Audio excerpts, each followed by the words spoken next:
Hi hello എല്ലാ പ്രിയ കൂട്ടുകാർക്കും Bruce Lee B S സിയുടെ പുതിയൊരു വീഡിയോയിലേക്ക് സ്വാഗതം. അപ്പോൾ നമ്മുടെ LDC എക്സാമിന് വേണ്ടി നടത്തുന്ന മോഡൽ എക്സാമിൻ്റെ പുതിയൊരു ചാപ്റ്ററിലേക്ക് എല്ലാ പ്രിയ കൂട്ടുകാർക്കും സ്വാഗതം. അപ്പോൾ നമ്മളിന്ന് നോക്കാൻ പോകുന്നത് നമ്മുടെ 2024 PSC ഈ അടുത്ത കാലങ്ങളിലായിട്ട് കേട്ടിട്ടുള്ള പ്രധാനപ്പെട്ട GK ക്വസ്റ്റ്യൻസാണ് നമ്മൾ നോക്കാൻ പോകുന്നത്. 40 ചോദ്യങ്ങളാണ് നമ്മൾ മോഡൽ എക്സാമായിട്ട് എഴുതാൻ പോകുന്നത്. അപ്പോൾ നമ്മളൊരു ഒരു കോമ്പറ്റീഷൻ ലെവൽ വരാൻ വേണ്ടി നമ്മൾ ചെറിയൊരു കട്ട് ഓഫും വെച്ചിട്ടുണ്ട്. 28 മാർക്കാണ് നമ്മൾ വെച്ചിട്ടുള്ള കട്ട് ഓഫ്. അപ്പം LDC LGS അതുപോലെ തന്നെ ബാക്കിയുള്ള എക്സാമുകൾ ഉള്ളവർ എല്ലാവരും തന്നെ മുഴുവനായിട്ട് എക്സാം അറ്റൻഡ് ചെയ്യാൻ ശ്രമിക്കുക. നിങ്ങൾക്ക് കിട്ടുന്ന മാർക്ക് അത് എത്ര വലിയ മാർക്കായാലും ചെറിയ മാർക്കായാലും ജസ്റ്റ് കമൻറ്റ് ബോക്സിൽ ഒന്ന് രേഖപ്പെടുത്താനും അറിയിക്കുന്നു. അപ്പം 28 മാർക്കാണ് കട്ട് ഓഫ്. നമുക്കപ്പോൾ ആദ്യത്തെ ചോദ്യം നോക്കാം. യുനെസ്കോയുടെ ലോക പൈതൃക പദവി ലഭിച്ച ഇന്ത്യയിലെ സർവകലാശാല ഏതെന്നാണ്? യുനെസ്കോയുടെ ലോക പൈതൃക പദവി ലഭിച്ച ഇന്ത്യയിലെ സർവകലാശാല ഏതാണ്? വിശ്വഭാരതിയാണ്. ഓക്കെ, വിശ്വഭാരതി യൂണിവേഴ്സിറ്റിയാണ്. എന്നാണ് ഇത് പ്രവർത്തനം ആരംഭിച്ചത്? 1921 കാലഘട്ടത്തിലാണ്. 1921 കാലഘട്ടത്തിലാണ് ഇത് വിശ്വഭാരതി സർവകലാശാലയായി മാറിയത്. ഇതിൻ്റെ ആദ്യത്തെ കാലം നെയിം എന്ന് പറയുന്നത് ശാന്തി നികേതനായിരുന്നു. ഓക്കെ, ശാന്തി നികേതൻ 1901 ശാന്തി നികേതൻ സ്ഥാപിക്കുന്നത്. ഓക്കെ, ശാന്തി നികേതൻ പ്രവർത്തനം ആരംഭിക്കുന്നത് 1901 നീണ്ട 20 വർഷങ്ങൾക്ക് ശേഷമാണ് ശാന്തി നികേതൻ വിശ്വഭാരതി സർവകലാശാലയായിട്ട് മാറിയത് 1921. ഓക്കെ, അപ്പം വിശ്വഭാരതി സർവകലാശാല സ്ഥാപിച്ചത് ആരാണ്? നമ്മുടെ ടാഗോറാണ്. ഓക്കെ, രവീന്ദ്രനാഥ ടാഗോറാണ് വിശ്വഭാരതി സർവകലാശാലയുടെ ചാൻസലർ. ആരെന്ന് പറയും? പ്രധാനമന്ത്രിയാണ്. അതായിരിക്കും ചാൻസലർ, പ്രധാനമന്ത്രിയാണ്. അപ്പം വിശ്വഭാരതി സർവകലാശാല 1901 സ്ഥാപിതമായ ശാന്തി നികേതനാണ്. പിന്നീട് 1921 ശാന്തി നികേതനെ പേര് മാറ്റി വിശ്വഭാരതി സർവകലാശാലയ്ക്ക് മാറ്റിയത്.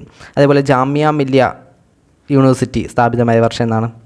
അത് 1920 കാലഘട്ടത്താണ്. ഓക്കെ, 1920 കാലഘട്ടത്താണ് ജാമിയ മില്ലിയ യൂണിവേഴ്സിറ്റി സ്ഥാപിതമാകുന്നത്. 1920 JNU എന്നാണ് സ്ഥാപിതമായത്? ജവഹർലാൽ നെഹ്റു യൂണിവേഴ്സിറ്റി JNU 1969 കാലഘട്ടത്തിലാണ് JNU. ഓക്കെ, 1969 കാലഘട്ടത്തിലാണ് JNU. അപ്പോൾ ഭാരതീയ സർവകലാശാല 1901 21 1901 ശാന്തി നികേതൻ എന്ന പേരിൽ പ്രവർത്തനം ആരംഭിച്ച് 1921 ഭാരതീയ സർവകലാശാലയായിട്ട് മാറിയിട്ടുണ്ട്. ഇത് സ്ഥാപിച്ചത് രവീന്ദ്രനാഥ ടാഗോറാണ്. അടുത്തയാണ് ജാമിയ മില്ലിയ സർവകലാശാല 1920 കാലഘട്ടത്തിലും. അതേപോലെ JNU ജവഹർലാൽ നെഹ്റു സർവകലാശാല 1969 കാലഘട്ടത്തുമാണ്. ഇതിനെല്ലാം പുറമെ ഇന്ത്യയിലുള്ള ആദ്യത്തെ സർവകലാശാല ഏതാണ്? ഇന്ത്യയിലെ ആദ്യത്തെ സർവകലാശാല ഏതെന്ന് കേട്ടുകഴിഞ്ഞാൽ അത് 1857 സ്ഥാപിതമായ കൊൽക്കത്ത യൂണിവേഴ്സിറ്റിയാണ്. ഓക്കെ, ഇന്ത്യയിലെ ആദ്യത്തെ യൂണിവേഴ്സിറ്റി ഏതെന്ന് കേട്ടുകഴിഞ്ഞാൽ കൊൽക്കത്ത യൂണിവേഴ്സിറ്റിയാണ്. 1857 വർഷം പഠിച്ചില്ലെങ്കിലും ആ ഫാക്റ്റ് ഒന്ന് പഠിച്ചു വയ്ക്കുക. ഓക്കെ, കൊൽക്കത്ത യൂണിവേഴ്സിറ്റിയാണ് ഇന്ത്യയിലെ ആദ്യത്തെ യൂണിവേഴ്സിറ്റി. സെക്കൻഡ് ക്വസ്റ്റ്യൻ നോക്കാം. JC ഡാനിയൽ പുരസ്കാരം ആദ്യമായി ലഭിച്ചതാർക്ക്? JC ഡാനിയൽ പുരസ്കാരം ആർക്കാണ്? ഓപ്ഷൻ D ആണ്, TE വാസുദേവനാണ്. തിക്കുറിശ്ശിയിൽ പോയി അടിക്കാൻ സാധ്യത ഉണ്ട് മിക്കവരും. ഓപ്ഷൻ D ആണ്, TE വാസുദേവനാണ്. ഇത് മുൻ വർഷങ്ങളിലും PSC കേട്ടിട്ടുള്ള ചോദ്യമാണ്. ഓക്കെ, അടുത്ത ചോദ്യമാണ്, മൂന്നാമത്തെയാണ്. കോമൺവെൽത്ത് ഗെയിംസ് ആദ്യമായി നടന്നതെവിടെ? കോമൺവെൽത്ത് ഗെയിംസ് ആദ്യമായി നടന്നതെവിടെയാണ്? Option A New Delhi, B Sydney, option C Hamilton, option D Glasgow. എവിടെയാണ് കോമൺവെൽത്ത്? ഓപ്ഷൻ C ആണ്, ഹാമിൽട്ടൺ ആണ്. ഹാമിൽട്ടണിൽ വെച്ചാണ് കോമൺവെൽത്ത് ഗെയിംസ് ആദ്യമായി നടന്നത്. ഹാമിൽട്ടൺ എവിടെയാണ്? കാനഡയിലാണ്. ഓക്കെ, കാനഡയിലെ ഹാമിൽട്ടണിൽ വെച്ചാണ് ആദ്യത്തെ കോമൺവെൽത്ത് ഗെയിംസ് നടന്നത്. വർഷം എന്നാണ്? ആദ്യത്തെ കോമൺവെൽത്ത് ഗെയിംസ് നടന്ന വർഷം 1930. ഓക്കെ, 1930 ആദ്യത്തെ കോമൺവെൽത്ത് ഗെയിംസ് നടന്ന വർഷം. ഹാമിൽട്ടൺ കാനഡയിൽ വെച്ചാണ് ഹാമിൽട്ടൺ. ഓക്കെ, അപ്പോൾ ആദ്യത്തെ കോമൺവെൽത്ത് ഗെയിംസിൽ ഇന്ത്യ പങ്കെടുത്തിരുന്നോ? നല്ലൊരു ചോദ്യമാണ്. ആദ്യത്തെ കോമൺവെൽത്ത് ഗെയിംസിൽ ഇന്ത്യ ഇല്ലായിരുന്നു. ഓക്കെ, ഇന്ത്യ ഇല്ലായിരുന്നു. ആദ്യത്തെ കോമൺവെൽത്ത് ഗെയിംസിൽ ഇന്ത്യ ഇല്ലായിരുന്നു. ഇന്ത്യ ആദ്യമായി പങ്കെടുത്ത കോമൺവെൽത്ത് ഗെയിംസാണ് 1934 London Commonwealth games. Okay, 1930 Commonwealth games തുടങ്ങുന്നത്. ഇപ്പോൾ 34 ലണ്ടൻ കോമൺവെൽത്ത് ഗെയിംസിൽ ഇന്ത്യ പങ്കെടുത്തു. ഓക്കെ, അതേപോലെ ഇന്ത്യക്ക് ആ സമയത്ത് 12ാം സ്ഥാനമൊക്കെ കിട്ടിയിരുന്നു. ജസ്റ്റ് ഒന്ന് ഓർത്ത് വയ്ക്കുക. അതുപോലെ തന്നെ കോമൺവെൽത്ത് ഗെയിംസിൽ ആദ്യമായി മെഡൽ നേടിയ ഇന്ത്യക്കാരൻ ആരെന്ന് കേട്ടുകഴിഞ്ഞാൽ അത് റഷീദ് അൻവറാണ്. റഷീദ് അൻവർ എന്ന റെസ്ലിയറാണ്.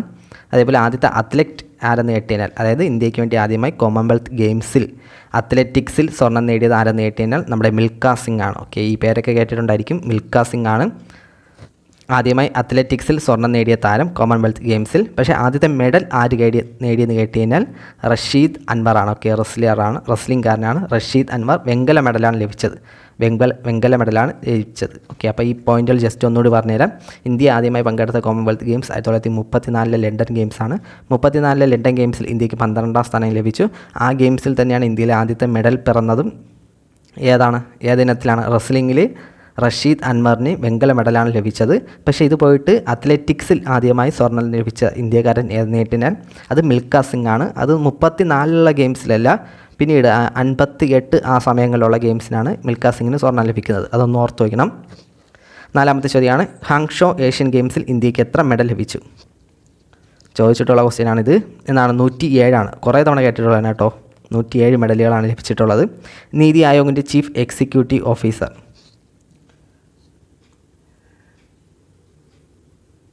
ആരാണ്? BVR സുബ്രഹ്മണ്യാണ്. ഓക്കെ, കറണ്ട് അഫയേഴ്സാണ്. നീതി ആയോഗിൻ്റെ ചീഫ് എക്സിക്യൂട്ടീവ് ഓഫീസർ BVR സുബ്രഹ്മണ്യാണ്. 6ാമത്തെ ചോദ്യമാണ്, ഇന്ത്യൻ നാഷണൽ കോൺഗ്രസ്സിലെ 1929 ലാഹോർ സമ്മേളനത്തെക്കുറിച്ച് ശരിയായ പ്രസ്താവന ഏതെന്നാണ്? ശരിയായ സ്റ്റേറ്റ്മെൻറ്റ് ഏതെന്നാണ്? ഇന്ത്യൻ സ്വാതന്ത്ര്യ സമരത്തിൻ്റെ അന്തിമ ലക്ഷ്യം പൂർണ്ണ സ്വരാജാണെന്ന് പ്രഖ്യാപിച്ചു. ഗാന്ധിജിയുടെ നേതൃത്വത്തിൽ സിവിൽ നിയമലംഘന പ്രക്ഷോഭം ആരംഭിച്ചു. സുഭാഷ് ചന്ദ്രബോസ് ആയിരുന്നു ലാഹോർ സമ്മേളനത്തിൻ്റെ അധ്യക്ഷൻ. ഏതാണ് ശരിയായ പ്രസ്താവന? ഏതെന്ന് ഫസ്റ്റ് സ്റ്റേറ്റ്മെൻറ്റ് മാത്രമാണ്. ഓക്കെ, ഇന്ത്യൻ സ്വാതന്ത്ര്യ സമരത്തിൻ്റെ അന്തിമ ലക്ഷ്യം പൂർണ്ണ സ്വരാജ് എന്ന് പ്രഖ്യാപിച്ചു. അതേപോലെ നെഹ്റു ആയിരുന്നു ലാഹോർ സമ്മേളനത്തിൻ്റെ അധ്യക്ഷൻ. ജവഹർലാൽ നെഹ്റു ആയിരുന്നു 29 ലാഹോർ സമ്മേളനത്തിൻ്റെ അധ്യക്ഷൻ. 7ാമത്തെ ചോദ്യമാണ്, തെറ്റായ ജോഡി കണ്ടെത്താനാണ്. അഫ്നോ Bharat society, Ghadar party, Indian republican army, Anushilan Samiti. ഏതാണ് തെറ്റായ ജോഡി? ഓപ്ഷൻ ഡി ആണ്. ഓക്കെ, അനുശീലൻ സമിതിയാണ്. അനുശീലൻ സമിതി നേതാക്കൾ ആരായിരുന്നു? ബരീന്ദ്ര കുമാർ ഘോഷും പുലിൻ ബിഹാരി ദാസുമായിരുന്നു. ബരീന്ദ്ര കുമാർ ഘോഷും പുലിൻ ബിഹാരി ദാസുമായിരുന്നു അനുശീലൻ സമിതിയുടെ പ്രധാന നേതാക്കൾ. അതേപോലെ Indian republican army Surya Sen, Ghadar party Lala Hardayal, അഫ്നോ ഭാരത് സൊസൈറ്റി VD സവർക്കറുടേത് ആണ്. 8ാമത്തെ ചോദ്യമാണ്, ശാശ്വത ഭൂനികുതി വ്യവസ്ഥയെക്കുറിച്ച് ശരിയായുള്ള പ്രസ്താവന ഏതെന്നാണ്? ശാശ്വത ഭൂനികുതി വ്യവസ്ഥയിൽ ഒരു പ്രദേശത്തെ നികുതി പിരിച്ചെടുത്തിരുന്നത് സെമീന്ദാർമാരായിരുന്നു. ശാശ്വത ഭൂനികുതി വ്യവസ്ഥ വടക്കു പടിഞ്ഞാറൻ ഇന്ത്യയിലാണ് നടപ്പിലാക്കിയിരുന്നത്.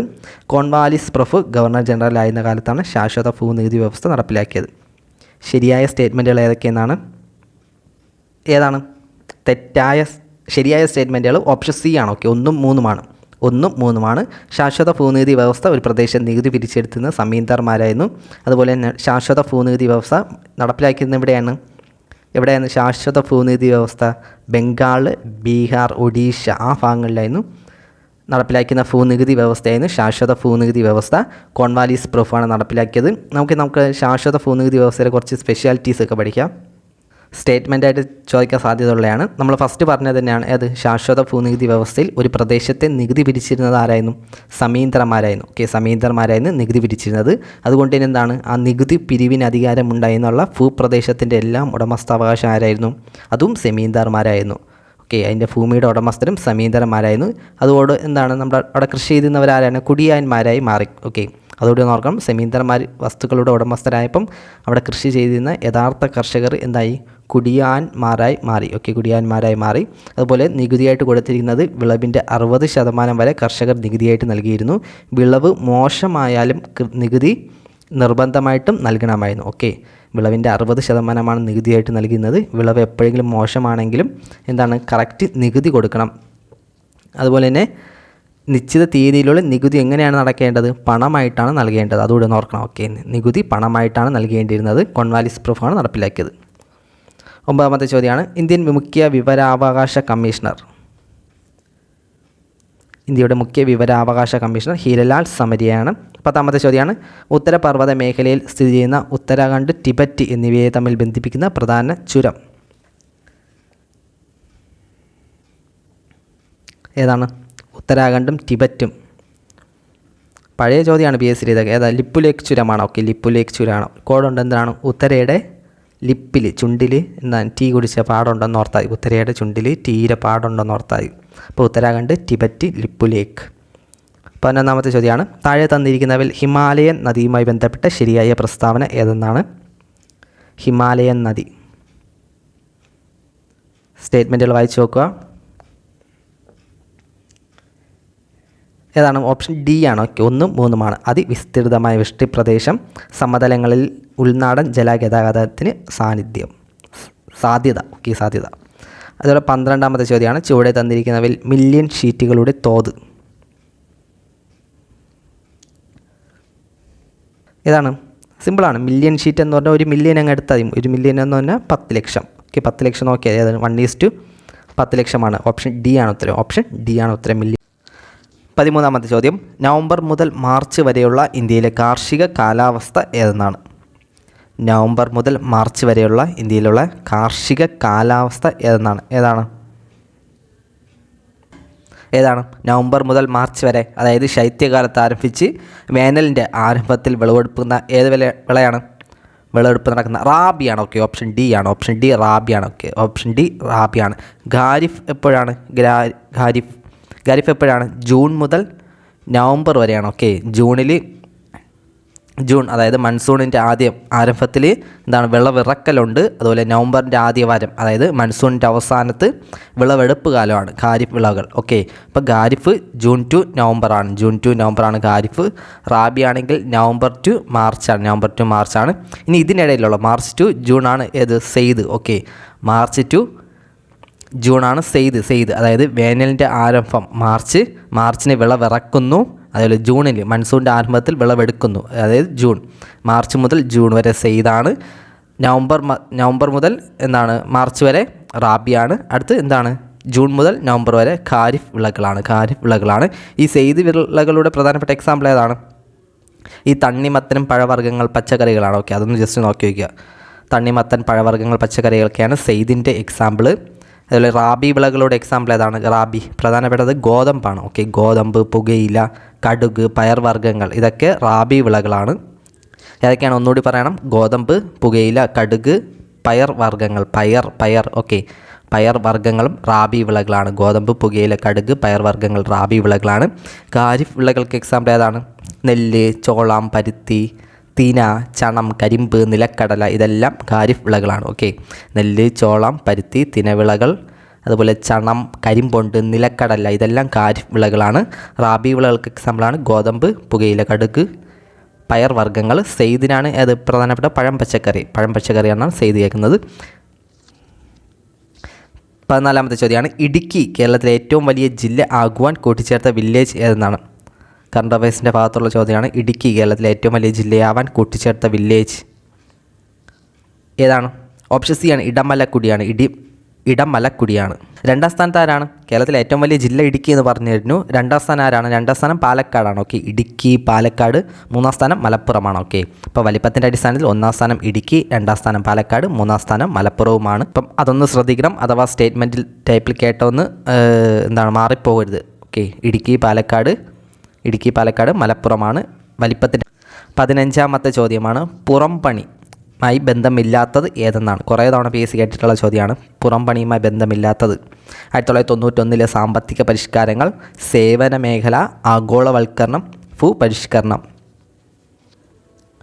ഏതാണ് ബന്ധമില്ലാത്തത്? ഇത് നോക്കിയാൽ മതി. ഈ 4 സ്റ്റേറ്റ്മെൻറ്റുകളിലും 3 ഒരേ സംഭവവുമായി ബന്ധപ്പെട്ട് എക്കണോമിയുമായി ബന്ധപ്പെട്ടാണ്. ഓക്കെ, എക്കണോമി സാമ്പത്തികം, അതുമായി ബന്ധപ്പെട്ടാണ്. മറ്റേ ഭൂപരിഷ്കരണം മറ്റു രീതിയാണ്. അപ്പോൾ അത് തന്നെ നമുക്ക് ക്യാൻസലാക്കി എടുക്കാം. അപ്പോൾ ഓപ്ഷൻ ഡി ആണ് ഉത്തരം. 4ാമത്തെയാണ്. 4 മാത്രമാണ് ബന്ധമില്ലാത്തത്. 1991 സാമ്പത്തിക പരിഷ്കാരങ്ങളിൽ നമ്മുടെ ആഗോളവൽക്കരണത്തിൽ പറഞ്ഞാണ് പുറം പണിക്കാർ, ഔട്ട്സോഴ്സിംഗ് എന്ന് പറയുന്നത്. അതുപോലെ സേവന മേഖല, ആഗോളവൽക്കരണം. ഓക്കെ, 16ാമത്തെ ചോദ്യമാണ്, ഏഷ്യൻ ഗെയിംസ് 2023 ഇന്ത്യയുടെ മെഡൽ നില താഴെ തന്നിരിക്കുന്നു, ശരിയായത് കണ്ടെത്താനാണ്. ഏതാണ്? 28 സ്വർണം, 38 വെള്ളി, 41 വെങ്കലം. ഏതാണ്? Option ABCD. ഉത്തരം ഓപ്ഷൻ എ തന്നെയാണ്. ഓക്കെ, 28 സ്വർണം ഉണ്ടായിരുന്നു, 38 വെള്ളി ഉണ്ടായിരുന്നു, 41 വെങ്കലം. 28, 38, 41 കൂട്ടുമ്പം 7, 1 എത്ര? 107 മെഡലുകൾ ഇന്ത്യക്ക് നേടിയിരുന്നു. അപ്പോൾ 2023 ഏഷ്യൻ ഗെയിംസിൽ ഇന്ത്യക്ക് കിട്ടിയ ടോട്ടൽ മെഡലുകളുടെ എണ്ണം കേട്ട 107 അതിൽ 28 സ്വർണ്ണമുണ്ട്, 38 വെള്ളിയുണ്ട്, 41 വെങ്കലമുണ്ട്. കറണ്ട് അഫയേഴ്സ് എന്ത് ഡീപ്പായിട്ട് കേട്ടിരിക്കണം നിങ്ങൾ നോക്കണം. 17ാമത്തെ ചോദ്യമാണ്, ഇന്ത്യയുടെ ധാതുക്കലവറ എന്നറിയപ്പെടുന്ന പ്രദേശം. സിമ്പിൾ ചോദ്യമാണ്, സ്ഥിരം കേൾക്കുന്ന ചോദ്യമാണ്. ഇന്ത്യയുടെ ധാതുക്കലവറ ഏതാണ്? ഓപ്ഷൻ ബി ആണ്, ഛോട്ടാ നാഗ്പൂർ പീഠഭൂമിയാണ്. 18ാമത്തെ ചോദ്യം, ഇന്ത്യയിലെ ആസൂത്രണ കമ്മീഷനുമായി ബന്ധമില്ലാത്തത് ഏതെന്നാണ്? ഇന്ത്യയിൽ ആസൂത്രണ കമ്മീഷനുമായി ബന്ധമില്ലാത്തത്. ഓപ്ഷൻ എ 1950 സ്ഥാപിതമായി, B Niti Aayog, option C Indian പഞ്ചവത്സര പദ്ധതികൾ, ഓപ്ഷൻ ഡി റിസർവ് ബാങ്ക്. ഏതാണ്? റിസർവ് ബാങ്കാണ്. ഓക്കെ, ഓപ്ഷൻ ഡി ആണ്, റിസർവ് ബാങ്കാണ് ബന്ധമില്ലാത്തത്. 1950 മാർച്ച് 15-ാം തീയതിയാണ് Indian planning board 15 okay planning board സ്ഥാപിതമാകുന്നത്. പ്ലാനിംഗ് ബോർഡിൻ്റെ എന്താണ് പുതിയ പരിഷ്കൃത രൂപമാണ് നീതി ആയോഗ്. ഇന്ത്യൻ പഞ്ചവത്സര പദ്ധതികളൊക്കെ ആസൂത്രണം ചെയ്യുന്ന ആസൂത്രണ കമ്മീഷനാണ്. 19ാമത്തെ ചോദ്യമാണ്, സപ്തഋഷി എന്ന പദം താഴെ തന്നിരിക്കുന്നവരിൽ എന്തുമായി ബന്ധപ്പെട്ടിരിക്കുന്നു? റിപ്പീറ്റ് ചോദ്യമാണ് ഇതൊക്കെ, നമ്മുടെ കറണ്ട് അഫയേഴ്സ് ഭാഗത്ത് നിന്ന് കേൾക്കുന്നത്. സപ്തഋഷി ഏതാണ്? 2023-24 യൂണിയൻ ബജറ്റാണ്. 20ാമത്തെ ചോദ്യമാണ്, താഴെ പറയുന്നവയിൽ ഭരണഘടനാ നിർമ്മാണ സഭയുമായി യോജിക്കുന്ന പ്രസ്താവനകൾ കണ്ടെത്താനാണ്. ശ്രദ്ധിക്കണം, യോജിക്കുന്ന പ്രസ്താവന കണ്ടെത്താനാണ്. ഫസ്റ്റ് സ്റ്റേറ്റ്മെൻറ്റ്, ഓരോ സ്റ്റേറ്റ്മെൻറ്റ് വായിച്ചു നോക്കണം. ഭരണഘടനാ നിർമ്മാണ സഭയിലേക്കുള്ള തിരഞ്ഞെടുപ്പ് നടന്നത് പ്രായപൂർത്തി വോട്ടവകാശത്തിൻ്റെ അടിസ്ഥാനത്തിലാണ്. 1946 ക്യാബിനറ്റ് മിഷൻ പ്ലാൻ മാർഗനിർദ്ദേശങ്ങൾക്കനുസരിച്ചാണ് ഭരണഘടനാ നിർമ്മാണ സഭ രൂപീകരിച്ചത്. ഭരണഘടനാ നിർമ്മാണ സഭയിൽ 25 വനിതാ അംഗങ്ങളുണ്ടായിരുന്നു. ഭരണഘടന അന്തിമ കരട് 1949 നവംബർ 26 അംഗീകരിച്ചു. ഇവയിലേതാണ് ശരിയായ പ്രസ്താവനകൾ?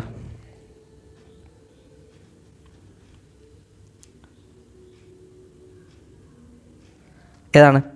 20 ഓപ്ഷൻ ഡി ആണ്. ഓക്കെ, 2ഉം 4ഉമാണ് ശരിയായിട്ടുള്ളത്. അപ്പം ശരിയായിട്ടുള്ള 2ഉം 4ഉമാണ്. 1946 ക്യാബിനറ്റ് മിഷൻ പ്ലാൻ നിർദ്ദേശിച്ച മാർഗനിർദ്ദേശങ്ങൾക്കനുസരിച്ചാണ് ഭരണഘടനാ നിർമ്മാണ സഭ രൂപീകരിച്ചത്. അതുപോലെ 4ാമത്തെയാണ് ഭരണഘടന അന്തിമ കരട് 49 നവംബർ 26. ഭരണഘടനാ നിർമ്മാണ സഭയിൽ എത്ര വനിതാംഗങ്ങളുണ്ടായിരുന്നു? എത്ര വനിതാംഗങ്ങളുണ്ടായിരുന്നു? എത്ര മലയാളികളുണ്ടായിരുന്നു ഭരണഘടനാ നിർമ്മാണ സഭയിൽ? മലയാളികൾ 17 മലയാളികളാണ് ഉണ്ടായിരുന്നത്. ഓക്കെ 17 മലയാളികൾ. ഇതിൽ മലയാളി വനിതകൾ എന്ന് പറയുന്നത് 3 വനിതകളായിരുന്നു. ഇനി ഭരണഘടനാ നിർമ്മാണ സഭയിൽ ടോട്ടൽ വനിതകളുടെ എണ്ണം കേട്ടുകഴിഞ്ഞാൽ അതും 17ആണ്. ഓക്കെ, മലയാളികളുടെ എണ്ണവും വനിതകളുടെ എണ്ണവും സെയിം ആണ്. പക്ഷേ ഇന്ത്യ വിഭജനത്തിന് ശേഷം അത് എത്രയായിട്ട് 15 ചുരുങ്ങി. ഓക്കെ, 2 പേര് പാകിസ്ഥാനിലോട്ട് പോയി. അതൊന്ന് ഓർക്കണം. മലയാളികളുടെയും വനിതകളുടെ എണ്ണം 17ആണ്. മലയാളി വനിതകളുടെ എണ്ണം മാത്രം കേട്ടുകഴിഞ്ഞാൽ 3 പേരും. ഇനി വിഭജനത്തിന് ശേഷം എത്ര വനിതകൾ ഉണ്ടായിരുന്നു എന്ന് കേട്ടുകഴിഞ്ഞാൽ അത് 15. അപ്പോൾ ഈ നമ്പേഴ്സ് ഒന്ന് ഓർക്കണം. 17, 3, 15. ഓക്കെ, 3, 15. പിന്നെ അന്തിമ കരട് രേഖ 49 നവംബർ 26 അംഗീകരിച്ചു. 21ാമത്തെ ചോദ്യം, ഇന്ത്യൻ ഭരണഘടനയുടെ ആമുഖവുമായി ബന്ധപ്പെട്ട് യോജിക്കുന്ന പ്രസ്താവനകൾ കണ്ടെത്തുക എന്നാണ്.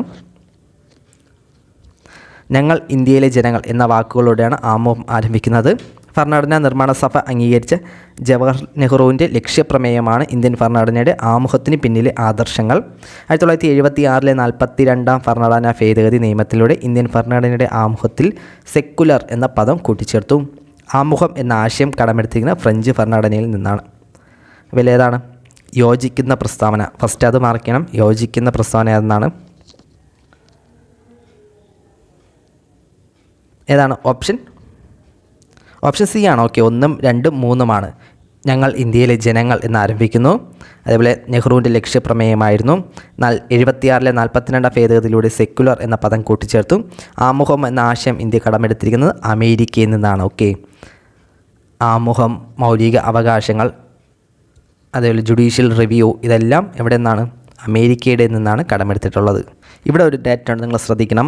ഈ പറഞ്ഞ ഭരണഘടനയുടെ ആമുഖം എന്താണ്? നെഹ്റുവിൻ്റെ ലക്ഷ്യപ്രമേയത്തിൽ നിന്നാണ് എടുത്തിട്ടുള്ളതെന്ന് പറഞ്ഞു. അപ്പോൾ ഈ നെഹ്റു ലക്ഷ്യപ്രമേയം എന്നാണ് അവതരിപ്പിച്ചത്?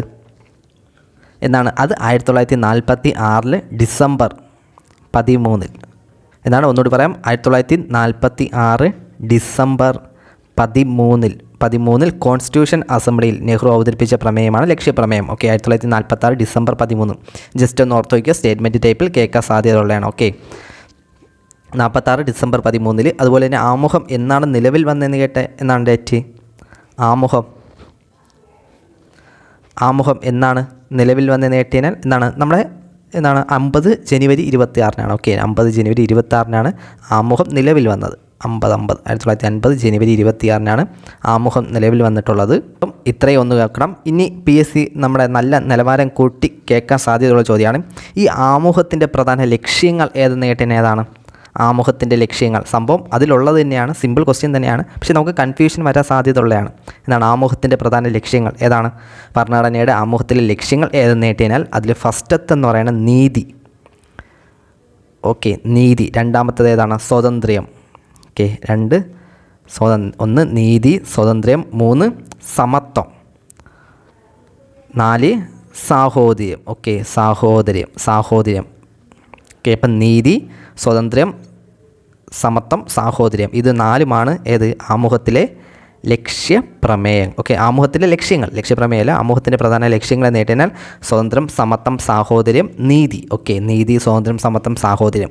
ഇതിൽ ഈ സ്വതന്ത്രം, സമത്വം, സാഹോദര്യം എന്ന ആശയം ഇന്ത്യ എടുത്തിരിക്കുന്നത് അറിയായിരിക്കും എന്നാണ്, നമ്മുടെ ഫ്രഞ്ച് റവല്യൂഷനുമായി ബന്ധപ്പെട്ടാണ്. അപ്പോൾ ഫ്രാൻസിൽ നിന്നാണ്. ഓക്കെ, ഫ്രാൻസിൽ നിന്നാണ് സ്വതന്ത്രം, സമത്വം, സാഹോദര്യം എന്ന ആശയം ഇന്ത്യ എടുത്തിരിക്കുന്നത്. പക്ഷേ ആമുഖം എന്ന ആശയം എടുത്തിരിക്കുന്നത് ഇവിടെ നേടിയാൽ അത് അമേരിക്കയിൽ നിന്നാണ്. 22ാമത്തെ ചോദ്യം, ഇന്ത്യൻ ഭരണഘടനയുടെ എത്രാമത്തെ ഭാഗത്താണ് പൗരത്വത്തെക്കുറിച്ച് പ്രതിപാദിക്കുന്നത്? പൗരത്വത്തെക്കുറിച്ച് നമ്മൾ ഈ ഇടയ്ക്ക് പറഞ്ഞ സെയിം ക്വസ്റ്റ്യനാണ് വീണ്ടും റിപ്പീറ്റ് ചെയ്ത് കേട്ടിട്ടുള്ളത്. എവിടെയാണ്? എത്രാമത്തെ ഭാഗത്താണ് പൗരത്വം? ആ ക്വസ്റ്റ്യനിൽ തന്നെ ഉണ്ട്. 22ാമത്തെ ക്വസ്റ്റ്യൻ ഉത്തരം 2ാമത്തെയാണ്, ഭാഗം 2ലാണ്. ഓക്കെ, ഭരണഘടനയുടെ എത്രാമത്തെ ഭാഗത്താണ് പൗരത്വത്തെക്കുറിച്ച്? 2ാമത്തെ ഭാഗം. അപ്പോൾ 1ാമത്തെ ഭാഗത്ത് എന്താണ് പറയുന്നത്? എന്താണ്? ഇന്ത്യയുടെ യൂണിയനും ഭൂപ്രദേശത്തെയും കുറിച്ച് പറയുന്നതാണ് ഭാഗം 1 അഥവാ പാർട്ട് 1 ഇന്ത്യൻ യൂണിയനെയും ഭൂപ്രദേശത്തെയും കുറിച്ച് പറയുന്നുണ്ട്. ഭാഗം 2 പൗരത്വത്തെക്കുറിച്ച് പറയുന്നുണ്ട്. ഭാഗം 3 എന്തോന്നാണ്? ഏതാണ്? മൗലിക അവകാശങ്ങളെക്കുറിച്ച് ഭാഗം 3. ഭാഗം 4 ഏതാണ്? ഭാഗം 4 മാർഗ്ഗനിർദ്ദേശക തത്വങ്ങൾ. ഓക്കെ, മാർഗ്ഗനിർദ്ദേശക തത്വങ്ങൾ ഭാഗം 4. ഭാഗം 4A എന്തോന്നാണ്? 4A മൗലിക കടമകൾ. ഓക്കെ, ഫണ്ടമെൻ്റൽ ഡ്യൂട്ടീസിനെ കുറിച്ച് പ്രതിപാദിക്കുന്നുണ്ട്. 23ാമത്തെ ചോദ്യം, ഇന്ത്യൻ ഭരണഘടനയുടെ ഹൃദയവും ആത്മാവും എന്ന് ഡോക്ടർ BR അംബേദ്കർ വിശേഷിപ്പിച്ചത് ഏത് ആർട്ടിക്കിൾ ആണ്? ഏതാണ് ആർട്ടിക്കിൾ? ഹൃദയവും ആത്മാവും. ആർട്ടിക്കിൾ 32. ഓക്കെ, ആർട്ടിക്കിൾ 32ആണ്. 24ാമത്തെ ചോദ്യം, ഇന്ത്യയിൽ പഞ്ചായത്ത് രാജ് സംവിധാനം നടപ്പിലാക്കിയ 73ാം ഭരണഘടനാ ഭേദഗതി നിയമവുമായി ബന്ധപ്പെട്ട് യോജിക്കുന്ന പ്രസ്താവനകൾ കണ്ടെത്താനാണ്. 73ാം ഭരണഘടനാ ഭേദഗതിയുമായി ഫസ്റ്റ് സ്റ്റേറ്റ്മെൻറ്റ്, സംസ്ഥാനങ്ങളിലെ ഗ്രാമപഞ്ചായത്ത്, ബ്ലോക്ക് പഞ്ചായത്ത്, ജില്ലാ പഞ്ചായത്ത് എന്നീ ത്രിതല സംവിധാനം സ്ഥാപിക്കുന്നതിന് നിയമം വ്യവസ്ഥ ചെയ്തു. പഞ്ചായത്തിൻ്റെ 3 തലങ്ങളിലും 5 വർഷത്തെ ഓഫീസ് കാലാവധി നിയമത്തിൽ വ്യവസ്ഥ ചെയ്യുന്നു. വോട്ടർ പട്ടിക തയ്യാറാക്കുന്നതിനും പഞ്ചായത്തിലേക്കുള്ള തെരഞ്ഞെടുപ്പ് നടത്തുന്നതിനുമുള്ള ചുമതല കേന്ദ്ര തെരഞ്ഞെടുപ്പ് കമ്മീഷനാണ്. പഞ്ചായത്തിൻ്റെ എല്ലാ തലങ്ങളിലും മൊത്തം സീറ്റുകളുടെ 1/3 കുറയാതെ സ്ത്രീകൾക്ക് സംവരണം ചെയ്യണം. ഏതാണ് യോജിക്കുന്ന പ്രസ്താവന? വലിയ ടാസ്ക് ക്വസ്റ്റ്യനൊന്നല്ല. ഏതാണ്? ഓപ്ഷൻ C ആണ് ഉത്തരം. ഓപ്ഷൻ C ആണ്. അത് നമുക്ക് 3ാമത്തെ സ്റ്റേറ്റ്മെൻറ്റ് വായിക്കുമ്പോൾ തന്നെ അറിയാം. എന്താണ്? പഞ്ചായത്തിലുള്ള തെരഞ്ഞെടുപ്പ് ആരാണ് നടത്തുന്നത്? സ്റ്റേറ്റ് തെരഞ്ഞെടുപ്പ് കമ്മീഷനാണ്. ഓക്കെ, സംസ്ഥാന തെരഞ്ഞെടുപ്പ് കമ്മീഷനാണ് നടത്തുന്നത്. ഇവിടെ കേന്ദ്ര തെരഞ്ഞെടുപ്പ് കമ്മീഷൻ എന്നാണ് പറഞ്ഞിരിക്കുന്നത്. ഓക്കെ, അപ്പോൾ അതാണ് റോങ് സ്റ്റേറ്റ്മെൻറ്റ്. അപ്പോൾ ഓപ്ഷൻ C ആണ്. 1, 2, 4 ആണ്. ഓക്കെ, ത്രിതല സംവിധാനമാണ്. ത്രിതല സംവിധാനത്തിൽ പറഞ്ഞാണ് ഗ്രാമപഞ്ചായത്ത്, ബ്ലോക്ക് പഞ്ചായത്ത്, ജില്ലാ പഞ്ചായത്ത്. ഓക്കെ, 3 തലങ്ങളുണ്ട്. ജില്ലയുടെ താഴെ ബ്ലോക്ക്, ബ്ലോക്കിന് കീഴിൽ ബേസ് ആയിട്ടുള്ള ഗ്രാമപഞ്ചായത്ത്. അതാണ് ത്രിതല സംവിധാനം എന്ന് പറയുന്നത്. അറിയാലോ, പഞ്ചായത്ത് തിരഞ്ഞെടുപ്പ് നടക്കുന്നത് 5 വർഷത്തിലൊരിക്കലാണ്. അത് ചിന്തിക്കേണ്ട കാര്യമൊന്നുമില്ല. പഞ്ചായത്തിലുള്ള തിരഞ്ഞെടുപ്പ് നടത്തുന്നത് സംസ്ഥാന തിരഞ്ഞെടുപ്പ് കമ്മീഷനാണ്. 3/1 സ്ത്രീകൾക്ക് കൊടുക്കണം. അതുകൂടി ഒന്ന് പഠിച്ചു വയ്ക്കണം. ഓക്കെ, 25ാമത്തെ ചോദ്യമാണ്, താഴെ പറയുന്നവൽ ഭരണഘടനാ സ്ഥാപനം അല്ലാത്തത് ഏതെന്നാണ്? ഭരണഘടനാ സ്ഥാപനം അല്ലാത്തത്, കോൺസ്റ്റിറ്റ്യൂഷണൽ ബോഡി അല്ലാത്തത് എന്നാണ്? ഏതാണ്?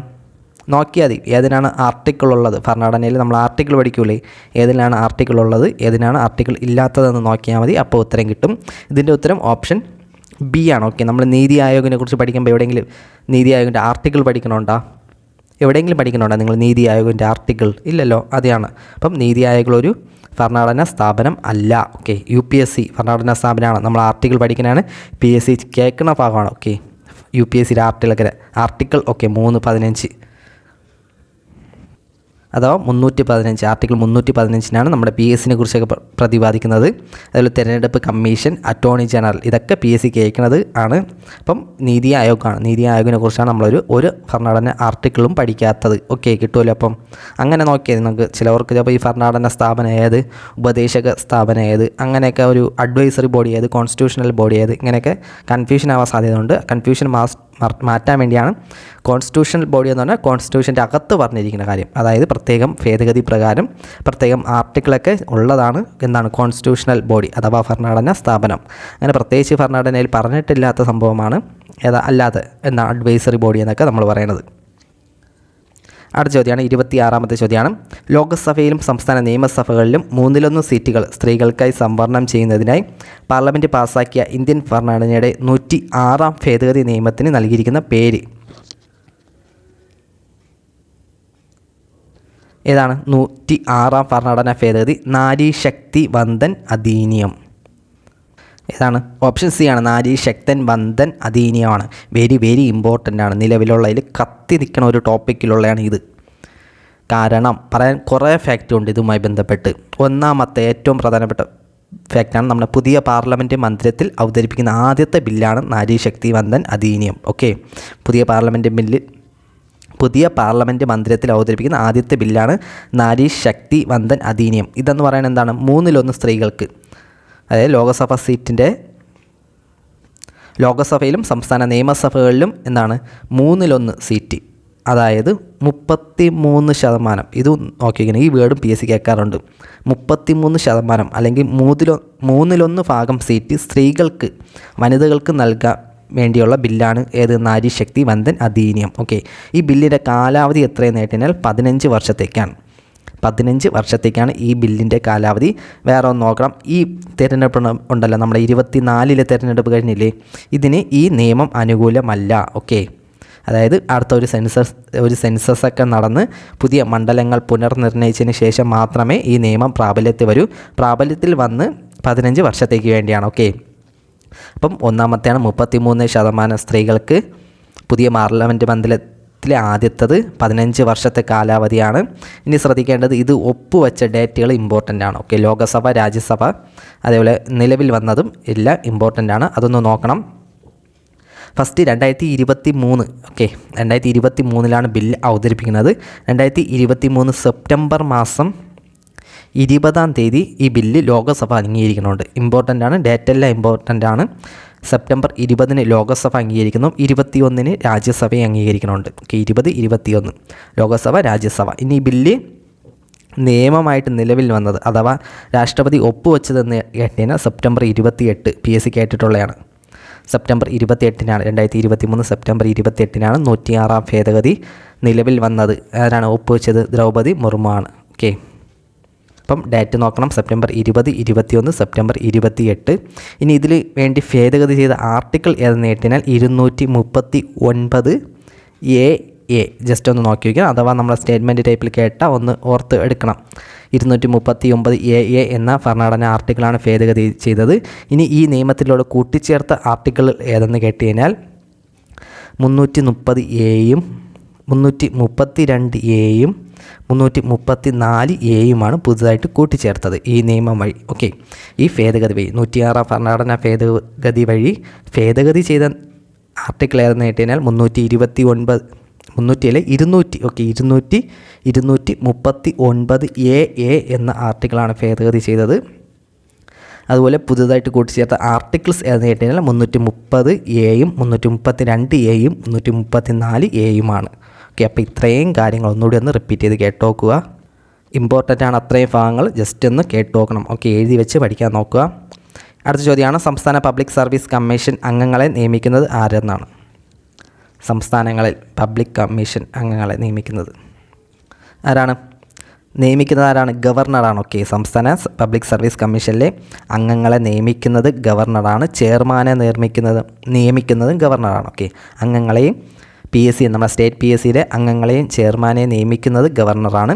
ഇനി ഇവിടെ ശ്രദ്ധിക്കേണ്ടത് ചെയർമാനെ നീക്കം ചെയ്യുന്നത് ആരാണ്? പക്ഷേ പബ്ലിക് സർവീസ് കമ്മീഷൻ, നമ്മുടെ സംസ്ഥാന പബ്ലിക് സർവീസ് കമ്മീഷനിലെ ചെയർമാനെ നീക്കം ചെയ്യുന്നത് പ്രസിഡൻ്റാണ്. അതുപോലെ തന്നെ സംസ്ഥാന പബ്ലിക് സർവീസ് കമ്മീഷനിലെ അംഗങ്ങളെ നീക്കം ചെയ്യുന്നതും പ്രസിഡൻറ്റ് തന്നെയാണ്.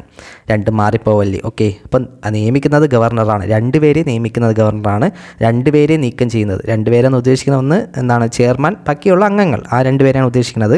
മെമ്പേഴ്സ് നിറച്ച് കാണും, ജസ്റ്റ് ഞാൻ കൗണ്ട് ചെയ്യാൻ വേണ്ടി പറഞ്ഞതേ ഉള്ളൂ. ചെയർമാനെ, അംഗങ്ങളെ എന്ന ഈ രണ്ടുപേരെയും നീക്കം ചെയ്യുന്നത് പ്രസിഡൻറ്റും നിയമിക്കുന്നത് ഗവർണറുമാണ്. 28ാമത്തെ ചോദ്യം, കേരള സംസ്ഥാന ദുരന്ത നിവാരണ അതോറിറ്റിയുടെ ചെയർമാൻ ആരാണ്? 28 ഏതാണ്? നമ്മുടെ മുഖ്യമന്ത്രിയാണ്. 29ാമത്തെ ചോദ്യം, മാതാപിതാക്കൾ രണ്ടുപേരും അഥവാ ഒരാൾ മരണപ്പെട്ട് സാമ്പത്തിക പരാധീനത അനുഭവിക്കുന്ന കുടുംബങ്ങളിലെ കുട്ടികൾക്ക് സ്വഭവനങ്ങളിൽ ബന്ധുഭവനങ്ങളിൽ താമസിച്ച് വിദ്യാഭ്യാസം ചെയ്യാൻ കേരള സാമൂഹിക സുരക്ഷാ മിഷൻ പ്രതിമാസം നൽകുന്ന ധനസഹായ പദ്ധതിയുടെ പേരാണ്?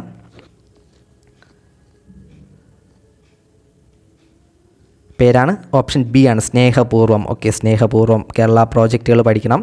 30ാമത്തെ ചോദ്യമാണ്, താഴെ പറയുന്നവൽ ദാരിദ്ര്യ നിർമ്മാർജ്ജനം ലക്ഷ്യമാക്കി സംസ്ഥാന തദ്ദേശ സ്വയംഭരണ വകുപ്പ് ആവിഷ്കരിച്ച കുടുംബശ്രീയുമായും യോജിക്കുന്ന പ്രസ്താവനകൾ കണ്ടെത്താനാണ്. കുടുംബശ്രീയുടെ സംഘടനാ സംവിധാനത്തിലെ അടിസ്ഥാന ഘടകം അയൽക്കൂട്ടങ്ങളാണ്. വാർഡ് തലത്തിൽ ഓരോ അയൽക്കൂട്ടങ്ങളിൽ നിന്നും പ്രതിനിധികളെ ഉൾപ്പെടുത്തി രൂപീകരിക്കുന്നതാണ് ഏരിയ ഡെവലപ്മെൻറ്റ് സൊസൈറ്റി. കുടുംബശ്രീ സംവിധാനത്തിലെ അടിത്തറയായ ലഘു സമ്പാദ്യ പദ്ധതിയാണ് മൈക്രോ ഫിനാൻസ് പദ്ധതി. സംസ്ഥാന സർക്കാരിൻ്റെ തദ്ദേശ സ്വയംഭരണ വകുപ്പിൻ്റെ നിയന്ത്രണത്തിലാണ് കുടുംബശ്രീ പ്രവർത്തിക്കുന്നത്. യോജിക്കുന്ന പ്രസ്താവനകൾ കണ്ടെത്താനാണ്. ഏതാണ്? ഓപ്ഷൻ ഡി ആണ്. ഓക്കെ, ഇവയെല്ലാം ഇത്രയും സ്റ്റേറ്റ്മെൻറ്റുകൾ കറക്റ്റാണ്. 31ാമത്തെ ചോദ്യം, കണ്ണീരിൽ അടങ്ങിയിരിക്കുന്ന രാസാഗ്നി ഏതെന്നാണ്?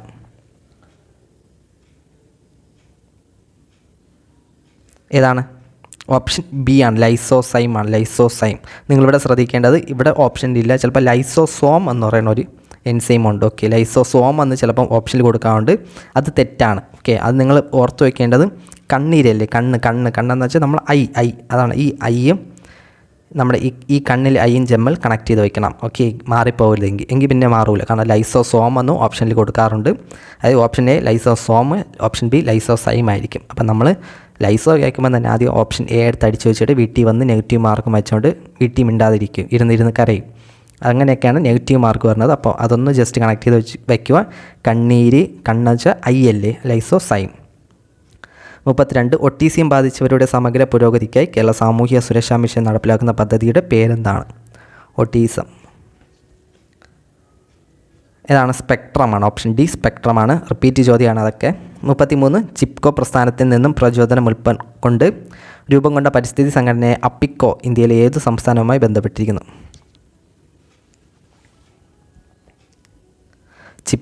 ഏതാണ്? അപ്പിക്കോ. ഓപ്ഷൻ എ ആണ്, കർണാടകയാണ്. അപ്പിക്കോ പ്രസ്ഥാനം എന്നാണ് നിലവിൽ വന്നത്? 1983 അപ്പിക്കോ പ്രസ്ഥാനം. 1973 എന്തിനാണ്? 10 വർഷം മുമ്പ്. അത് ചിപ്കോ പ്രസ്ഥാനം. ഓക്കെ, ചിപ്കോ 1973, അപ്പിക്കോ 1983, കർണാടക.